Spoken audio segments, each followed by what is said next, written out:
VIP సెక్యూరిటీలో చాలా జాగ్రత్తలు పాటించాలి. ఇప్పుడు ఆ జాగ్రత్తలు జగన్ విషయంలో పాటించట్లేదు అన్నటువంటి విషయం బయటపడింది. ఏదైతే నిన్న ఒక ఫోటో వైరల్ అయింది. ఏంటయ్యా అంటే, జగన్ దగ్గరికి వచ్చేటటువంటి రిపోర్టర్లు ఎవరు రావాలో ముందే డిసైడ్ చేశారు. వాళ్ళకు అనుగుణంగానే వాళ్ళని మాత్రమే అలౌ చేశారు అన్నటువంటి పాయింట్ని హైలైట్ చేస్తూ ఒకటి ప్రొజెక్ట్ చేశారు.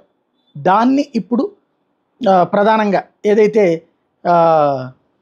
తెలుగుదేశం పార్టీ వాళ్ళే దాన్ని తప్పుబట్టాల్సి వచ్చింది. ఇప్పుడు టోటల్గా జగన్ ప్రెస్ మీట్కి ఎవరిని లోపలికి అనుమతించాలో మీడియా సంస్థల వారీగా లిస్టుని సెక్యూరిటీకి ఇచ్చి వాళ్ళని మాత్రమే అనుమతించినటువంటి తాడేపల్లి ప్యాలెస్ వర్గాలు అన్నటువంటి విషయాన్ని హైలైట్ చేస్తూ వచ్చినటువంటి దాంట్లో అది restricted entry for media at Jagan's press meet today అంటూ పెట్టినటువంటి దాన్ని అదొక మిస్లీడింగ్ అన్నటువంటి పాయింట్ని ప్రొజెక్ట్ చేస్తూ ఒకటి వీళ్ళు హైలైట్ చేస్తుంటే వైఎస్ఆర్ కాంగ్రెస్ పార్టీ వాళ్ళు అదే సందర్భంలో అనుమానాలు వ్యక్తం చేస్తున్నారు. అంటే జగన్ దగ్గరికి ఎవరు వస్తున్నారో ఈ లిస్టు రాసుకున్నదంటే ఎవరెవరు రావాలో అపాయింట్మెంట్ అడిగినటువంటి వాళ్ళది, లేదంటే కనుక ఎవరు రావాలన్నటువంటి దానికి ఇన్విటేషన్ పంపించినటువంటిది లిస్ట్ ఇస్తారు.